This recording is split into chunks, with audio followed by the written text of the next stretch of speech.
హమ్మయ్య! చెన్నై, తమిళనాడు దిక్కు వానలు బంద్ అయినాయి. తుఫాన్ వచ్చిన తొవ్వలనే వెనకకు పోయింది. ఇక మళ్ళా ఎక్కడోళ్ళు అక్కడ బీచ్ల కాడికి పోయి కూల్గా చిల్ అవుతురు ఇట్లా.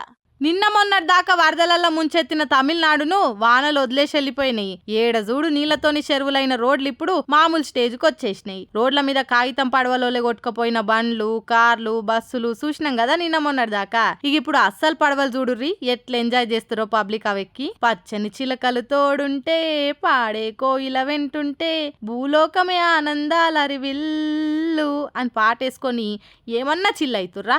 తమిళనాడులో వానలు జర తక్కువ అయ్యేసరికి బుడ్డ పోర్లను దొలుకొని అట్లా సాయంత్రం పూట పడవ ఎక్కిచ్చి ఉష్కెల్నే తిప్పుతుండు. ఎందుకైనా మంచిది, తుఫాను నమ్మలేం కదా అని బుడ్డ పిల్లగాళ్ళాయే, అందుకే ఒడ్డుకే తిప్పుతున్నట్టుండు తాత.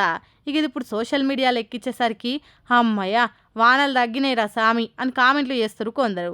ఇంకొందరైతే ఏందో ఏమో ప్రకృతి ఎప్పుడు ఎట్లుంటుందో ఆ దేవునికే తెలవాలి, అది ప్రేమ చూపించినా తట్టుకోలేం, కోపం చూపించినా తట్టుకోలేం అని మాట్లాడుకుంటారు. ఎందుకైనా మంచిది జర పైలంగుంటే అందరికి మంచిదే కదా, ఏమంటారు? ఎవరన్నారువా పోలీసు వాళ్ళ కోపం ఎక్కువ, ఊకే డ్యూటీలనే మునిగిపోయి ఎప్పుడు గరం గరం ఉంటారని? అందరు అట్లానే ఉండరు కదా, కొందరు ఉంటారు డ్యూటీతోని పబ్లిక్ సేవ చేసేటోళ్ళు కూడా. ఇగో గిట్ల గీల లెక్క రోడ్ల మీద ఎవరైనా పిల్లగాళ్ళు పిచ్చి పిచ్చిగా తిరిగితే ఏం చేస్తారు?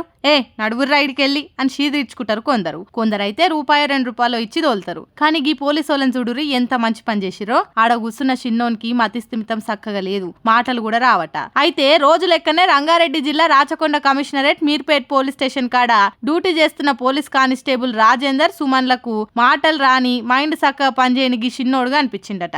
ఎంబట పిల్లగాన్ని దగ్గరకు తీసుకొని ఎవరు నువ్వు, ఏం కావాలి అని అడిగితే సైగలతోని నాకు ఆకలి అవుతుందని చెప్పిండట. ఇక ఆడనే దగ్గర పట్లున్న టిఫిన్ సెంటర్కి పోయి టిఫిన్ తీసుకొచ్చి గిట్లా బుజ్జగిచ్చుకుంటా తినిపించిర్రు. పిల్లగానికి మతి లేకనే అలా అయ్యవ్వ ఎవలో తెలుసుకోలేకపోతున్నాం, ఎవరైనా తెలిస్తే మాకు చెప్పురని వీడియో తీసి సోషల్ మీడియాలో పెట్టిర్రు. ఇక ఇది చూసి మీరు నిజంగా గ్రేట్ సార్, సెల్యూట్ మీకు, మానవత్వం ఇంకా బతికే ఉంది, మన్నుల గలవలే అని గిసొంటి చూసినప్పుడే అనిపిస్తుంది అని మెచ్చుకుంటుర్రు పోలీసుల పనితనం చూసిన వాళ్ళంతా. పాపం గదానుల్లా నోరుంటే బాధ అయినా చెప్పుకునేటోడు, ఇప్పుడు అయ్యవ్వ ఎవళ్ళు అని చెప్పనీకైనా పిల్లగానికి తెలియదాయే. మరి అలా తల్లిదండ్రి కావాలని పెట్టిర్రా లేక ఈ చిన్నోడే దారి తప్పిండా గాని జల్ది అలా అయ్యవతానికి పోతే బాగుండు కదా.